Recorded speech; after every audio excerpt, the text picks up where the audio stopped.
Pak Kiai Imad tadi lagi-lagi mengatakan ini murni ilmiah, tapi sayang Kiai Imad pidato di berbagai tempat cenderung kemudian membawa isu-isu yang sifatnya rasis, ya, anti kepada mestinya ilmiah saja utarakan, tidak usah begitu-begitu, sehingga mungkin bisa diterima perlahan-lahan. Secara ilmiah harus disampaikan dengan narasi-narasi ilmiah. Sehingga saya ada catatan dari Kiai Imam Jazuli, mungkin memperhatikan pidato-pidato Pak Kiai Imad yang kemudian itu membuat kesimpulan bahwa apa yang disampaikan Pak Kiai Imad tidak murni ilmiah tapi sudah berbau politik. Itu persepsi orang, ya.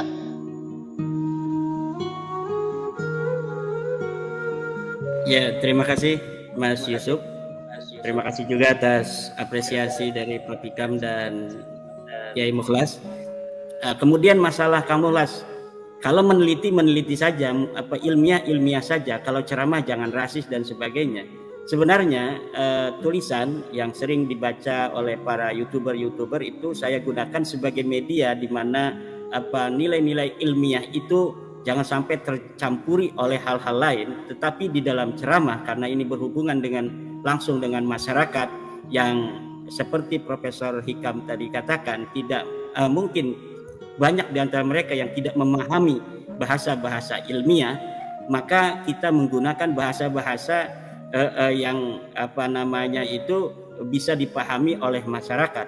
Di mana dalam pandangan saya bahwa habaib ini selain bermasalah dalam nasab juga bermasalah di dalam doktrin-doktrin yang selama ini ada di masyarakat yang mereka katakan dalam berbagai macam kesempatan. Seperti apa, kalau saya dianggap rasis misalnya, maka saya menganggap itu hanya merupakan sebuah counter daripada rasisme yang selama ini mereka kembangkan. Wa in aqabtum fa'aqibu bimisli ma uqibtum bih. Misalnya mereka menganggap bahwa diri mereka lebih mulia secara zat daripada masyarakat Indonesia. Nah, ini yang dikembangkan sampai perempuan-perempuan mereka itu diharamkan untuk menikah dengan laki-laki Indonesia.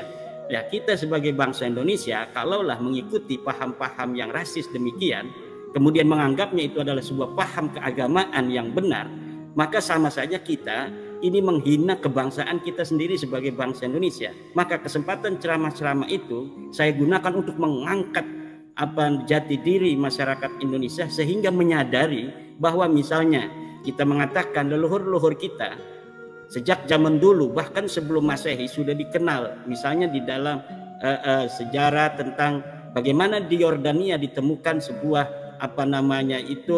desa Jawa. Kemudian bagaimana di Jepang ditemukan sebelum Masehi itu keris. Ini menandakan bahwa bangsa kita bahkan sebelum Masehi itu sudah keliling dunia dan bisa dikenal. Kemudian bagaimana bangsa kita bisa pada dinasti Sailendra itu membangun begitu besar bangunan yang sampai saat ini masih bisa dirasakan keindahannya dan keagungannya. Misalnya Candi Borobudur, Candi Prambanan dan sebagainya. Ini adalah counter agar bangsa Indonesia menyadari bahwa dirinya bukanlah bangsa yang rendah, bahwa dirinya bukanlah bangsa yang bisa untuk kemudian psikologinya dikalahkan oleh psikologi orang lain. Bagaimana kemudian kemuliaannya ini tumbuh dari rasa kemuliaan yang hadir dalam dirinya untuk kemudian duduk sama rasa dengan bangsa lain, termasuk kaum habaib. Yang saya kira daripada ajaran-ajaran mereka yang mengatasnamakan ajaran agama itu, apabila ditakar dengan dalil-dalilnya dari Al-Quran dan hadis juga itu tidak selaras, bahkan menyimpang. Misal tentang bagaimana seorang wanita dari kalangan mereka tidak bisa dinikahi oleh bangsa Indonesia. Ini pun kalau ditakar dalam tataran fikih juga sangat bermasalah, bertentangan sendiri bahkan dengan madhab yang mereka katakan mereka adalah penganutnya, yaitu madhab Syafi'i. Kemudian bagaimana sebuah doktrin seorang habaib yang bodoh kemudian lebih mulia daripada 70 kiai. Ya, kiai itu adalah kebanyakan mempunyai sambungan kepada wali songo, baik secara ideologis maupun secara biologis. Kalaulah yang secara biologis berarti dia memiliki ketersambungan darah kepada para wali songo yang diyakini para wali songo berdasarkan manuskrip-manuskrip yang kita punya adalah juga memiliki ketersambungan kepada Rasulullah Muhammad Sallallahu Alaihi Wasallam. Kalaulah Kang Mukhlas mengatakan bahwa umpamanya habaib ini adalah keturunan Rasul, dan Profesor Hikam juga tadi mengatakan adanya tafsir yang dapat diterima bahwa ajaran-ajaran kita Ahlussunnah wal Jamaah, Nahdlatul Ulama itu ada ajaran di mana kita harus dianjurkan dalam tanda kutip untuk menghormati keturunan Rasul. Nah, apakah ketika adanya sebuah riwayat, katakanlah demikian, bahwa para wali songo ini adalah merupakan keturunan daripada Rasulullah Muhammad Sallallahu Alaihi Wasallam, sementara dalam riwayat yang lain Ba'alawi juga ada riwayat sebagai turun Rasulullah, kemudian bangsa Indonesia ini hanya digiring untuk menghormati satu riwayat keturunan Rasul yaitu Ba'alawi, namun memiliki pandangan yang berbeda terhadap Turiya Wali Songo yang juga mempunyai riwayat yang sama sebagai keturunan Rasul. Ini kalau kita mau bicara tentang perspektif kita di dalam memandang bagaimana apakah apa yang kita lakukan ini adalah untuk merungkapkan daripada ajaran-ajaran daripada orang-orang tua kita. Sini harus ada nilai keadilan juga yang dibangun oleh siapa saja yang mengamati daripada polemik ini ya. Kemudian hal-hal yang lainnya juga misalnya seperti saya katakan bahwa mirip mereka dengan Yahudi, yaitu mirip dengan Yahudi daripada kelakuan-kelakuan yang selama ini saya anggap itu ketika membaca tafsir-tafsir dari para ulama ada kemiripan dari apa yang kita terima dari doktrin-doktrin para habaib ini dengan doktrin-doktrin kaum Yahudi. Misal tadi seperti tentang pernikahan yang tidak sekufu antara kaum mereka dengan kaum yang lain. Begitu pula kaum Yahudi itu memiliki hal yang sama, mereka tidak menikahkan anak-anak perempuan mereka terhadap bangsa lainnya. Kemudian bagaimana yughayyiruna kalam Allah misalnya, mereka yughayyiruna kalimatillah atau apa itu dalam Al-Qur'an, koreksi kalau saya salah, bahwa di antara sifat-sifat Yahudi itu sering merubah-rubah aturan, merubah-rubah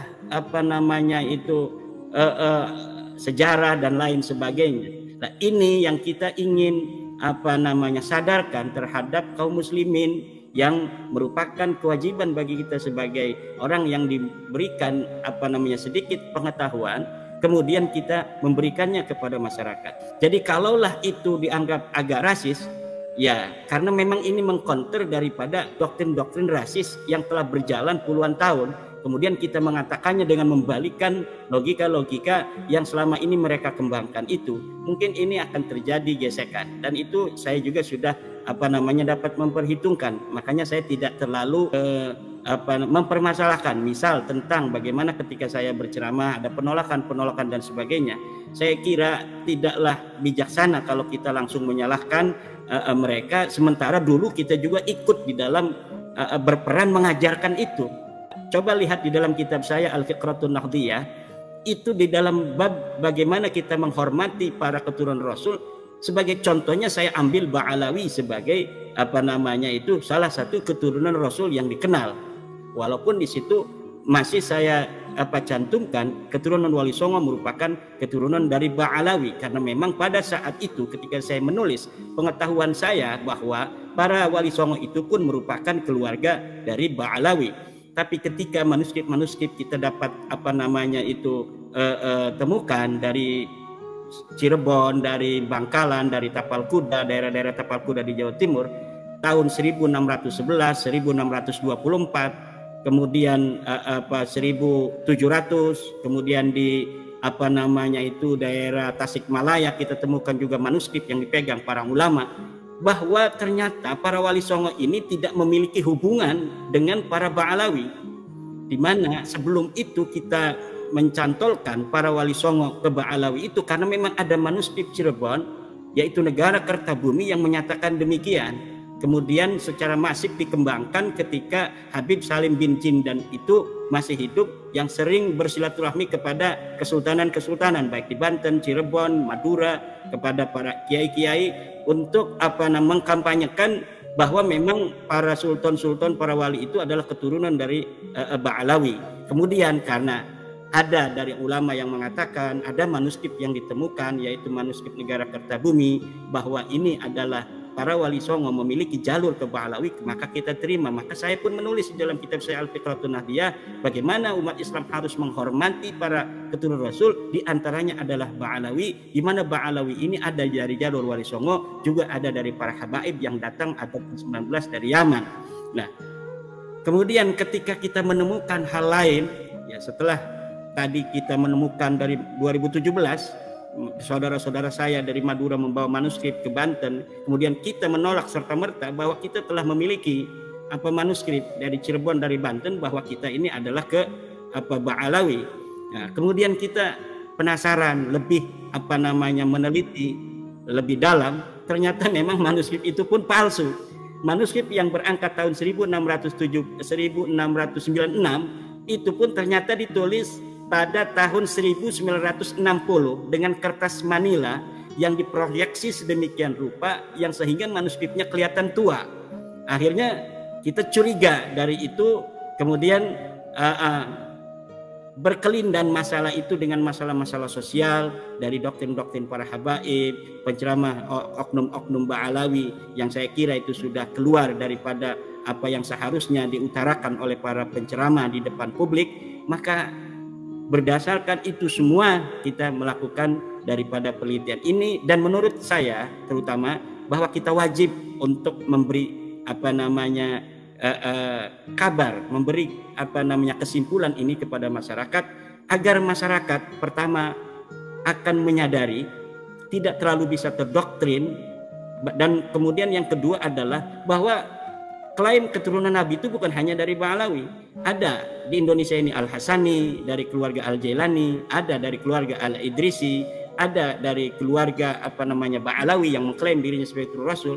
Juga di luar negeri ada klaim-klaim keturunan Nabi yang sangat banyak sekali, dari Ar-Rasi, dari At-Tabatabai, dari Ad-Dibaji, dari Al-Auni, dari Al-Abdali yang ada di Saudi, dari Al-Maghribi dan lain sebagainya. Jadi ketika kita mempunyai penelitian berkesimpulan bahwa keturunan Ba'alawi ini bukan sebagai keturunan Nabi, itu tidak serta-merta bahwa saya meniadakan keturunan daripada Nabi, karena ini hanya satu klan dari ribuan klan yang ada di dunia. Nah, ini yang sering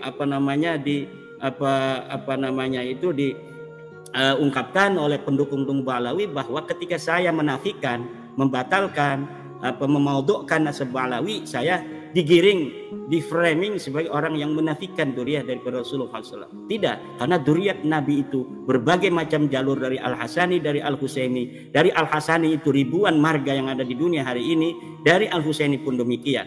Bahkan tadi saya membaca dari Akhbarul Yaman, di mana Mufti Diyaril Yaman itu merilis beberapa klan keluarga di Yaman yang selama ini mengaku sebagai keturunan Rasul, itu telah dipublish tadi di Akhbarul Yaman, dari harian di Yaman, itu tidak termasuk daripada keluarga Rasul. Di antaranya adalah Al-Ahdal, kemudian Ba'alawi, masuk di dalam jadwal atau di dalam daftar para klan yang selama ini mengaku sebagai keturunan Nabi. Ternyata difatwakan oleh Mufti Diyaril Yaman, yang bisa kita baca hari ini juga ada di Akhbarul Yaman, bahwa mereka bukanlah dari keturunan daripada Rasulullah Muhammad SAW.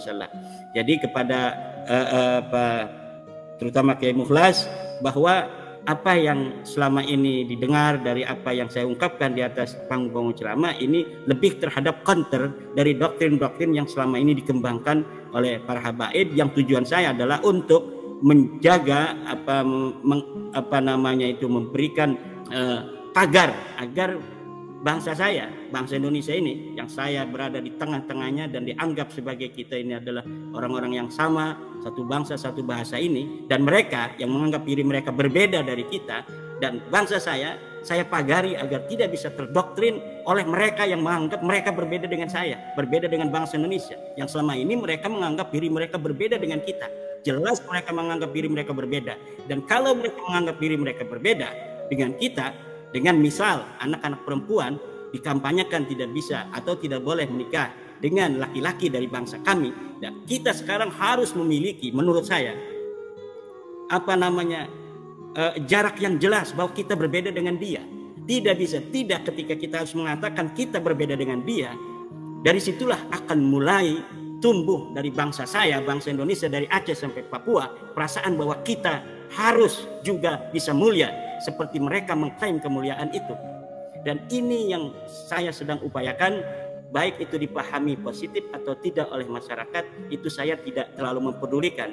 Yang paling baik yang pertama adalah niat yang baik dari saya ketika melihat saudara-saudara saya bangsa Indonesia ini, menurut saya dalam keterjajahan secara spiritual, keterjajahan secara mental, berhadapan dengan orang lain yang merasa dia bukan bangsa Indonesia, itu mereka, bangsa kita ini merasa lebih rendah dari bangsa lainnya, terutama ketika nilai kebangsaan itu dibungkus oleh nilai-nilai keagamaan dan doktrin-doktrin keagamaan. Dan saya kira apa yang saya lakukan ini insya Allah akan ada dampak positif, bahkan untuk para habaib sendiri, kemaslahatan yang akan didapat oleh mereka, yaitu ketika masyarakat saya, bangsa Indonesia ini tidak lagi bisa didoktrin, tidak bisa lagi dimanfaatkan, maka mereka juga akan dengan sendirinya akan merubah cara mereka dalam bergaul dengan bangsa saya, bangsa Indonesia, dari Aceh sampai Papua.